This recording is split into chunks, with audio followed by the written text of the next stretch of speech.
오늘도 하나님께서 여러분들을 지키시고 보호하시고 은혜와 평강 가운데 이끄시기를 원합니다. 오늘 마태복음 10장 말씀 나누기 원합니다.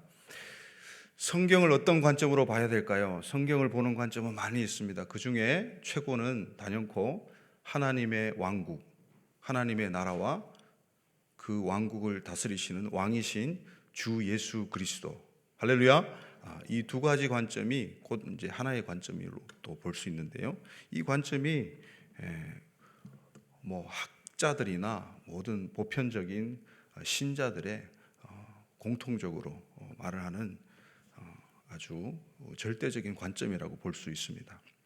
자, 이 관점으로 봤을 때 마태복음을 보면 마태복음 1장은 왕의 족보를 이야기하고 있어요.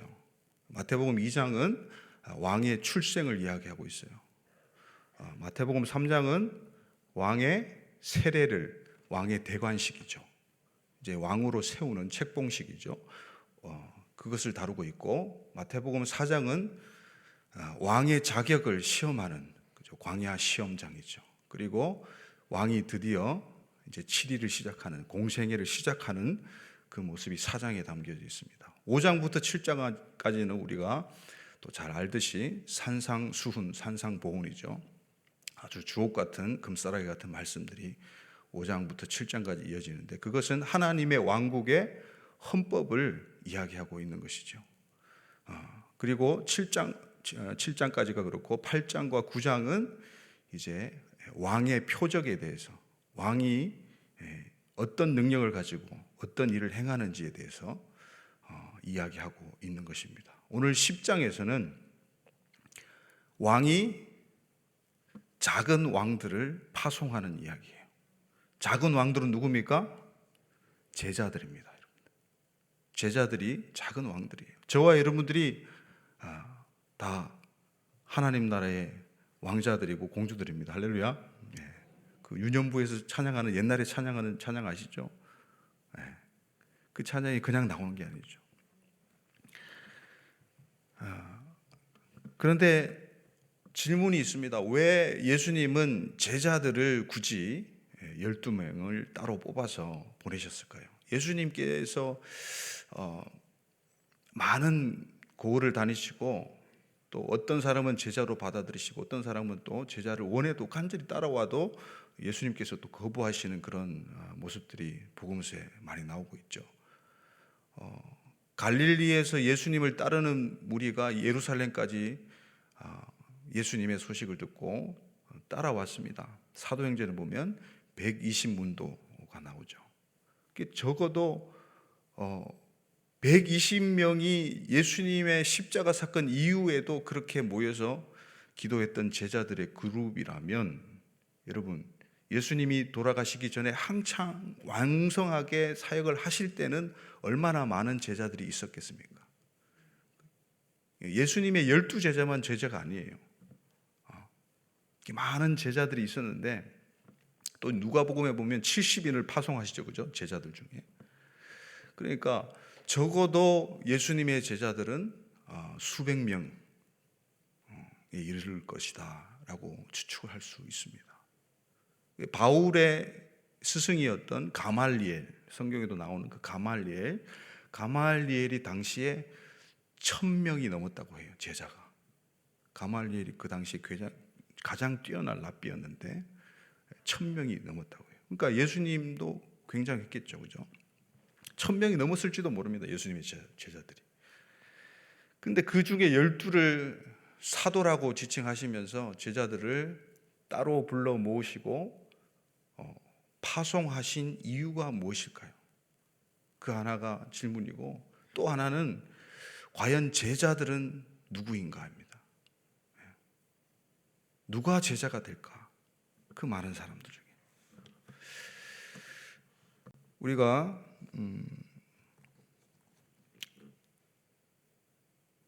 이 10장의 1절에 오기 전에 9장 하반부를 우리가 보기를 원합니다. 9장 하반부를 보시면 그 이유에 대해서, 예수님께서 제자들을 파송하시는 이유에 대해서 나와 있어요. 자, 우리 36절 한번 보실까요? 먼저. 자, 시작. 우리를 보시고 불쌍히 여기시니 이는 그들이 목자 없는 양과 같이 고생하며 기진하니라. 예수님께서 무리를 보시니까 측은한 마음, 긍휼한 마음, 이 불쌍히 여기는 마음이 일어나시고 또 왜 불쌍히 여기셨냐 하면 그들이 목자 없는 양같이 기진하고 허덕이고 약해져 있고 흩어지고 이렇단 말이죠. 그래서 그 무리들, 그 양 같은 무리들을 이끄시기 위해서 예수님이 직접 하신 부분도 있지만 예수님의 제자들을 따로 세우셔서 파송하셨다 이거예요. 그리고 35절 말씀 한번 다시 읽겠습니다. 9장 35절입니다. 시작.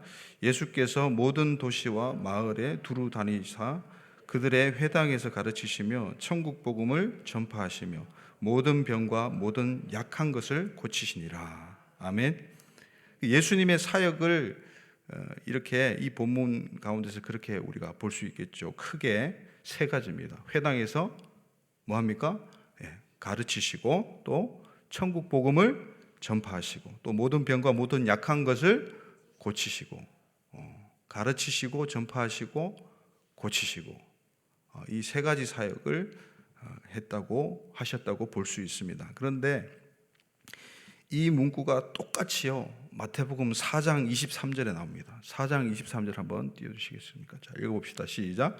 예수께서 온 갈릴리에 두루 다니사 그들의 회당에서 가르치시며 천국 복음을 전파하시며 백성 중에 모든 병과 모든 약한 것을 고치시니. 아멘. 똑같죠, 그죠? 이것은 굉장히 의도적으로 이 말씀을 배치했단 말이에요. 마태복음 4장은 앞서 말씀드렸습니다. 어떤 내용이었죠? 마태복음 4장은 왕의 자격을 다루는 시험장, 그리고 시험 끝에 시험을 통과하시고 공생애가 시작되는 거예요. 왕의 사역이, 왕의 치리하심이 이제 드디어 시작되는 거예요. 그러니까 그때의 4장 23절에 이 말씀이 나오고 오늘 이 9장 마지막 부분에 똑같은 말씀이 나온단 말이죠. 그래서 처음과 나중에 이 똑같은 말씀이 있고 쌍으로 있고 앞뒤로 처음과 나중에 있고 그 중간에는 예수님의 가르치심과 또 예수님의 전파하심과 예수님의 고치시는 사역이 나온단 말이죠. 지난 우리 부목사님들 설교를 들으셔서 아시겠죠, 그죠? 그 내용들이 다 까먹으셨어요? 그 내용들이 다 이 4장부터 9장까지 이렇게 전방위적으로 배치되어 있습니다. 자, 이렇게 이것을 꼭 봐야 되는 이유가 뭐냐 하면 처음과 나중에 그렇게 짝으로 나와 있고 많은 내용들이 있는데 그 핵심 메시지는 중심에 있단 말이죠. 중심에. 그래서 그것을 보기 위해서라도 이렇게 구조를 좀 파악하는 것이 굉장히 유익합니다. 그 중심에는 이제 상상수훈이 있죠. 5장부터 7장까지. 그리고 그 산상수훈의 중심에는 뭐가 있느냐? 바로 주기도문이 있습니다. 주기도문. 주기도문이 어떻습니까? 나라가 임하시오며 하나님의 거룩하신 이름을 아버지의 이름을 부르고 난 뒤에 제일 먼저 구하는 게 무엇입니까? 첫 번째로 구하는 게 무엇입니까? 나라가 임하시오며. 할렐루야. 나라가 임하시오며 그리고 뜻이 하늘에서 이루어진 것 같이 땅에서도 이루어지리라. 이렇게 선포하고 있는 것이 주기도문이에요. 그래서 성경을 하나님 나라와 주 예수 그리스도로 봐야 된다는 것이죠. 예수님도 처음부터 복음을 선포하실 때 천국이 가까이 왔다 말씀하셨고 오늘 본문에도 제자들에게 너희는 가면서 선포해라 천국이 가까이 왔다라고 10장 7절에 그렇게 분부하고 계십니다. 마태복음을 전체적으로 봤을 때 28장까지 있는데 그 중심은 뭐가 있을까요? 그 중심은 분량적으로도 중심입니다. 28장의 중간을 나누면 13장, 14장 정도가 됩니다. 여러분 13장이 바로 마태복음에서 그렇게 집중적으로 한 장이 다루고 있는 하나님 나라의 비유를 말씀하고 있어요. 그러니까 마태복음의 제일 중앙에 있는 핵심 말씀도 하나님 나라라는 거예요. 하나님 나라. 그것을 예수님께서 막 고민하셔요. 어떻게 하면 하나님 나라를 너희들이 이해할까? 어떤 비유로 할까? 어떻게 설명해야 될까? 그렇게 예수님께서 고민하시면서 비유로 풀어주시는 말씀들입니다.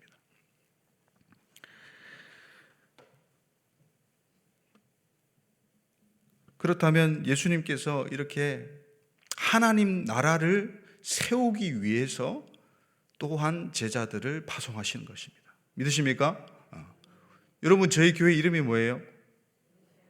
제자광성교회입니다.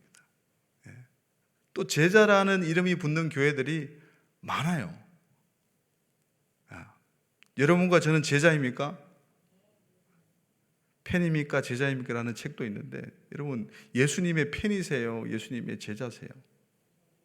제자는 과연 누구일까요? 여러분 제자라는 말 자체는 이 아우제자죠. 작을 제자예요. 그러니까 작은 자라는 뜻이에요, 사실. 그런데 이 제자들을 갖다가 9장 37절에서는 일꾼으로 묘사합니다. 추수할 일꾼들을 보내달라고 구하라 하고 이야기합니다. 자, 우리 10장 1절 본문 한번 보시겠습니까? 시작. 예수께서 그의 12제자를 부르사 더러운 귀신을 내쫓아내며 모든 병과 모든 약한 것을 고치는 권능을 주시니라. 아멘.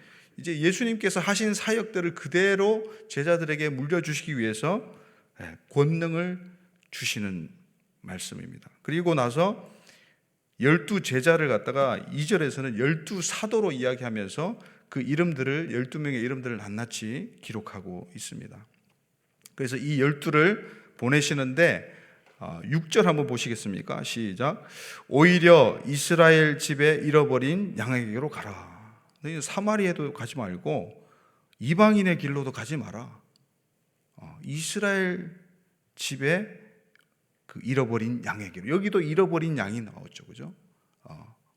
목자 없는 양같이 기진한 그 무리들, 백성들을 보시면서 여러분 목자는 누굴까요? 목자. 우리가 흔히 이제 우리 직접적으로는 셀 리더를 이야기할 수가 있는데 이 당시에 이 마태복음을 기록할 당시에 예수님 당시에 제자들 당시에 이 무리라는 의미 그리고 구약 전체를 봤을 때 이 무리 목자라는 의미죠. 무리가 아니고 죄송합니다. 목자라는 그 의미가 무엇일까요? 그죠? 이 목자는 한마디로 지도자를 의미합니다. 왕, 그리고 선지자, 또 대제사장. 이렇게 이스라엘 나라를 이끄는 이 리더들을 이야기하는 게 목자입니다. 그것이 이제 에스겔 말씀에 그렇게 구체적으로 나오는데요. 그래서 이 목자가 양을 이끄는 이 목가적인 이 그림들을 성경은 많이 이야기하고 있고 예수님도 그렇게 이야기하고 있으면서 그러니까 이 왕에게 백성이 있잖아요. 그죠? 목자에게 양이 있잖아요. 이렇듯이 그 백성들을 왕에게 이끌기 위해서 하나님 나라의 왕국으로 이끌기 위해서 제자들을 파송하시는데 이스라엘의 잃어버린 양에게 먼저 가라고 이야기합니다. 이게 하나님 나라의 질서예요.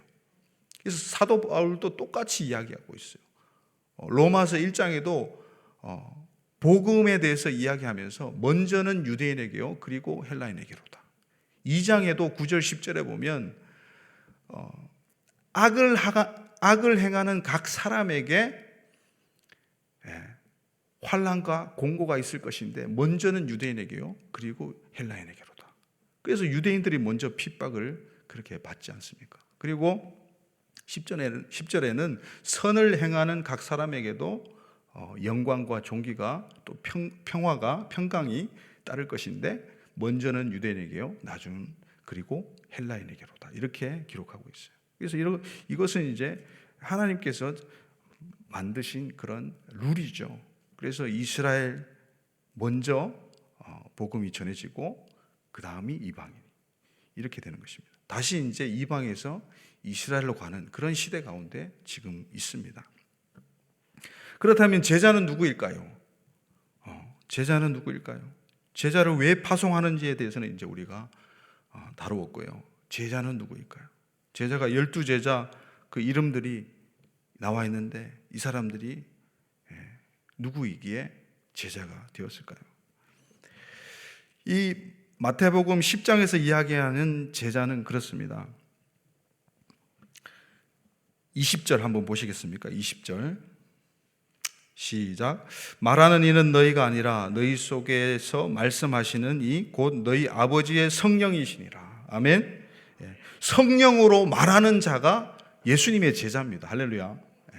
자기 육신의 소리가 아니라 하나님께서 그 순간순간 매일같이 동행하시면서 그 속에서 말씀하시는 그 양심과 그 영혼에서 함께 고통받으시면서 탄식하시면서 말씀하시는 그 성령의 말을 하는 사람이 진정한 제자일 줄 믿습니다. 그리고 24절에 보면요, 24절 한번 읽겠습니다. 시작. 제자가 그 선생보다 또는 종이 그 상전보다 높지 못하나니, 이렇게 합니다. 그래서 종에 대한 비유를 합니다. 종이 주인을 부를 때도요, 여러분 랍비라고 불렀어요. 랍비. 나의 주인이시여, 나의 선생이시여, 이런 뜻인데 라브라는 말에서 나왔어요. 랍비가. 그래서 이 라브는 많다, 크다라는 거예요. 그래서 그 스승의 이 지혜가 크다, 스승의 가르침이 크다, 그분은 큰 분이다, 그림자도 밟으면 안 되는 아버지보다, 육신의 아버지보다 더 큰, 더 공경해야 될 대상이 자기가 섬기는 스승 랍비였어요. 그래서 이 제자가 스승을 부를 때도 랍비, 주인이 이 상전을 부를 때도 랍비라는 표현을 썼습니다. 이렇게 예수님의 제자는 어떤 정체성이 있느냐? 종의 정체성이 있습니다. 그래서 예수님의 제자들이라면 예수님의 뭐가 되겠습니까? 종이 되는 것입니다. 할렐루야. 저와 여러분들 종으로서 섬기기를 원합니다. 할렐루야. 그리고 10장 28절 한번 보시겠습니까? 10장 28절에 보면 유명한 말씀이죠. 시작. 몸은 죽여도 영혼은 능히 죽이지 못하는 자들을 두려워하지 말고 오직 몸과 영혼을 능히 지옥에 멸하실 수 있는 이를 두려워하라. 세상에 그 어떤 것도 두려워하지 않고 오직 몸과 영혼을 멸할 수 있으신 그 위험이 있는 하나님을 경외하고 두려워하는 존재가 제자라는 거예요. 할렐루야. 그리고 제자에 대해서 또 높은 이 기준을 또 이야기하십니다. 34절 한번 보시겠습니까? 34절 시작. 내가 세상에 화평을 주러 온 줄 생각하지 말라. 화평이 아니요 검을 주러 왔노라.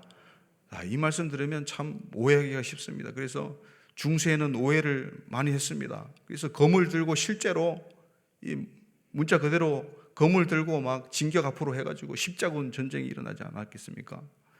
수많은 잔혹한 피해 역사가 오랜 기간 동안 있었죠. 이 말은 무엇입니까? 자, 이 말을 우리가 이제 나중에 말씀드릴 텐데 계속해서 이 세상의 화평을 이야기하시면서 35절에 한번 읽겠습니다. 35절 시작. 내가 온 것은 사람이 그 아버지와 딸이 어머니와 며느리가 시어머니와 불화하게 하려 함이니. 이것도 참 오해의 소지가 많습니다. 불화하는 것이 당연하다, 싸워라, 이 식구들이 원수니라, 그러면 집안 식구들과 원수 맺고 싸우라는 말씀이에요? 그게 아닌 거예요. 그게 아니고 어떤 말씀이에요? 세상과 불화하는 자, 세상과 화평하지 않고 불화하는 자는 세상을 거슬러서 싸우는 자예요. 세상과 샬롬하려고, 화평하려고 하나님과의 샬롬을, 하나님과의 화평을 버리지 말라는 거예요. 우선순위가 뭐냐는 거예요. 제일 우선순위가 하나님과의 샬롬을 이루라는 거예요. 그리고 가족들과 불화해라 이게 아니고 우선순위가 뭐냐 이겁니다. 가족들을 하나님보다 사랑하는 게 합당하지 않다고 말씀하세요. 가족 사랑하는 것보다 더 하나님을 사랑해라. 하나님과의 샬롬을 버리지 말라 이 말이에요. 그리고 38절 한번 보시겠습니까? 시작. 또 자기 십자가를 지고 나를 따르지 않는 자도 내게 합당하지 아니하니라. 여러분, 제자들은요 십자가를 지고 예수님을 따르는 존재입니다. 할렐루야. 십자가의 길이에요. 따르는 길이에요. 어떤 인생을 이야기하는 거예요. 자기의 꿈과 자기의 비전을 실현하기 위해서 인생을 걸어가는 그 길을 가는 존재가 아니라 예수님이 지셨던 그 십자가를 동일하게 지고 예수님을 따라가는 존재가 제자라는 것입니다. 그래서 십자가를 지지 않는 자는 하나님과 여러분 샬롬을 이룰 수 있겠습니까? 십자가를 지지 않고 자기 길을 가는 자가 하나님과 샬롬 화평을 이룰 수 있겠습니까? 하나님을 사랑할 수 있겠습니까? 하나님과 인간의 샬롬이 어떻게 이루어졌는지 우리는 알 수 있습니다. 우리는 충분히 압니다. 복음으로. 어떻게 하나님과 사람 사이에 막혔던 담이 무너졌습니까? 예수 그리스도의 십자가로 무너졌습니다.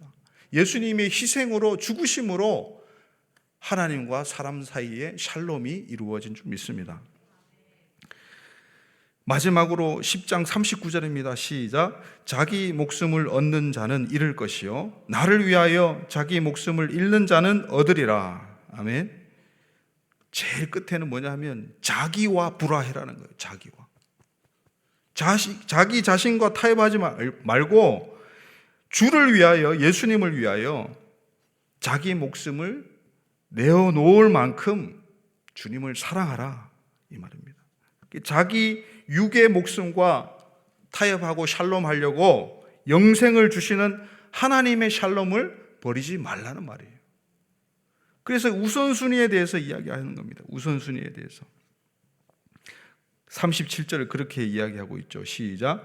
아버지나 어머니를 나보다 더 사랑하는 자는 내게 합당하지 아니하고 아들이나 딸을 나보다 더 사랑하는 자도 내게 합당하지 아니하며.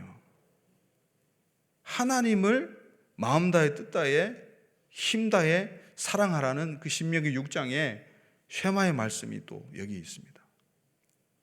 여러분, 하나님을 사랑하는 것을 가장 우선시하는 제자들 되기를 예수님의 이름으로 축원합니다. 하나님을 가장 사랑하는, 하나님께서는 그걸 원하시는 거예요. 다른 게 아니라 하나님 자체를 구하고 하나님 자체를 사랑하고 하나님으로부터 오는 어떤 다른 것을 사랑하고 구하는 것이 아니라 하나님 자체를 사랑하는 것. 그런데 여러분, 제자들에게서 제일 힘든 부분이 무엇일까요? 제자가 되는 과정에서, 제자들이 예수님을 따라가는 과정에서, 제자도를 실천하는 과정에서 가장 힘든 부분이 무엇일까요? 여러분들은 무엇이에요? 어떤 부분이 예수님을 따라가기 힘들어요? 오늘 말씀에서 예수님께서는 아주 친절하게, 아주 자상하게, 세세하게 짚어주십니다. 제자들이 되어서 이제 이스라엘의 잃어버린 양으로 파송되어지면서 이제 하나님 나라를 선포하면서 천국이 가까웠다고 선포하면서 고치고 치유하고 가르치고 이런 사역들을 예수님을 이어서 제자들이 하면서 어떻겠습니까? 이 마을 저 마을 돌아다니면서 여러분, 재정이 필요하지 않겠습니까? 재정이 반드시 필요한데, 먹고 자야 할 곳이 필요한데. 그런데 예수님께서는 영접할 만한 가정에서 머물라. 거기서 돈을 주고 여인숙이나 호텔 같은 데서 머무는 게 아니라 그 받아들이는, 영접하는 자에게 그 가정에서 머물고 또 식사도, 밥도, 먹을 것도 공급받으라는 거예요. 그래서 물질에 대한 두려움이 여러분 제자가 되는데 제일 큽니다. 어떻게 보면 물질에 대한 두려움을 예수님께서는 다 아시고 그렇게 당부하고 계십니다. 8절에 보면 거저 받았으니 거저 주라. 예수님께로부터 권능을 거저 받고 복음의 그 귀한 은혜를 거저 받은 제자들과 저희가 어떤 금품을 요구하거나 돈을 목적으로 말씀을 가르치거나 치유를 베풀거나 이렇게 하지 말라는 거예요. 그래서 또 10절과 9절과 10절에 보면 이 전대 돈주머니죠. 금은 동, 이 세 가지를 구체적으로 또 이야기해요. 이걸 가지고 가지 마라. 또 옷과 두벌옷과 또 신발과 지팡이를 가지지 말라. 그렇게까지 무소유를 예수님께서 요구하고 계십니다. 두 번째로 제자가 되는데 가장 또 걸림돌이 무엇입니까? 바로 박해가 올 때, 환난과 공고가 올 때, 사람들이 잡아가고 넘겨주고 채찍질하고 목숨을 위협할 때, 너 예수 말하면 죽인다, 너 예수 전파하지 마라. 그런 환난이 왔을 때에 이 육신에 대한 두려움이 있거든요. 죽음에 대한 공포, 그 두려움. 그것에 대해서 예수님은 뭐라고 말씀하십니까?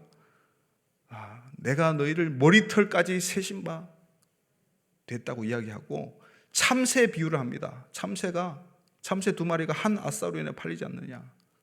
하나님께서 허락하지 않으시면 그 참새도 땅에 떨어지지 않는다.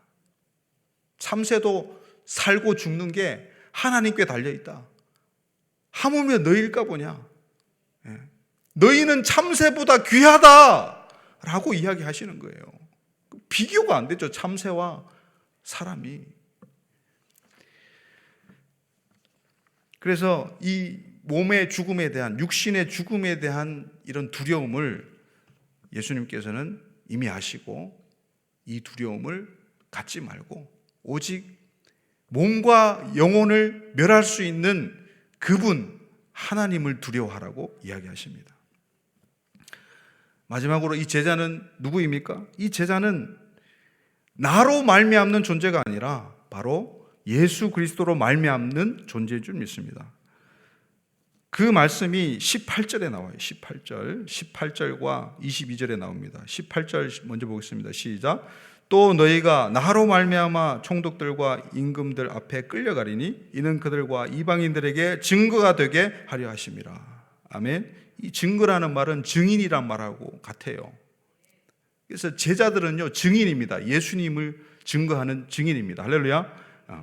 모든 것이 예수님께로부터 나오고 예수님으로 말미암는 삶을 사는 것이 바로 제자들인 줄 믿습니다. 그래서 우리 또 22절을 또 볼 것인데요. 22절. 이 마태복음 24장의 종말에 대해서 이야기하시는 부분하고 똑같은 말씀이 나옵니다. 종말에 대해서 사람들이 너희를 넘겨주고 죽이리니 너희가 내 이름 때문에 모든 민족에게 미움을 받으리라. 이 말씀하고 동일한 말씀이에요. 22절입니다. 시작.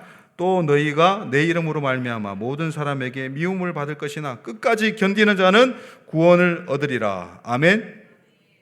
이렇게 말씀하고 계시고 마태복음 5장 11절에도 나로 말미암아 너희를 욕하고 박해하고 거짓으로 너희를 거슬러 모든 악한 말을 할 때 너희가 복이 있다. 팔복에 대해서 말씀하실 때도 나로 말미암아 너희가 박해받는 것, 그죠? 여기에 대해서 이야기하고 있습니다. 로마서 11장 36절 마지막으로 보겠습니다. 시작. 이는 만물이 주에게서 나오고 주로 말미암고 주에게로 돌아감이라. 그에게 영광이 세세에 있을지어다. 아멘. 만물이 주님께로부터 나왔습니다. 주님으로 말미암고 주님으로 돌아갑니다. 할렐루야. 우리는 이 말씀을 잘 기억해야 됩니다. 우리 인생도 마찬가지예요. 우리 인생도 주님으로부터 나왔습니다. 할렐루야. 주님으로 말미암아 살아갑니다. 할렐루야. 그리고 주님께로 돌아가는 거예요. 이것이 우리의 인생입니다. 어차피 우리가 그걸 거부하는 사람들도 모든 만물이 예수 그리스도로 말미암다는 그 사실은 정확한 팩트입니다. 실체입니다. 지혜가 있으시기를 축복합니다. 그러니 물질과 육신의 죽음에 대한 두려움을 이기고 오직 하나님만 두려워하면서 예수 그리스도로 말미암는 제자로 살아가시는 저와 여러분들 되시기를 예수님의 이름으로 축복합니다. 자, 기도하겠습니다. 하나님 아버지 참으로 감사합니다. 오늘 제자가 무엇인지에 대해서 살펴보았고 예수님께서 왜 제자를 파송하는지에 대해서도 생각해 보았습니다. 하나님, 우리는 예수님을 온전하게 따르는 제자이기를 원합니다. 주님, 우리 가운데 나 자신이나 가족이나 세상을 사랑하려고 타협하는 존재가 아니라 하나님과의 샬롬과 하나님과의 사랑을 가장 우선시해서 그것들과도 불화하고서라도 하나님의 샬롬과 사랑을 지켜내는 참 제자들 다 될 수 있도록 축복하여 주시옵소서.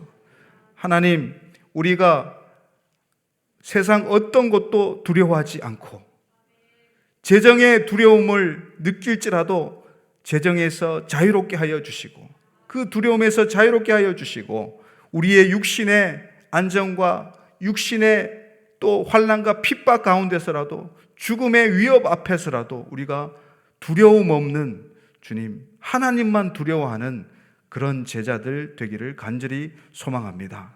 주님, 우리를 하나님의 참 제자로 이끌어 주시어서 많은 사람들을 하나님께로 돌리는 자들 되게 하여 주시옵소서. 감사하고 예수님의 이름으로 기도드리옵나이다. 아멘. 주여, 주여, 주여.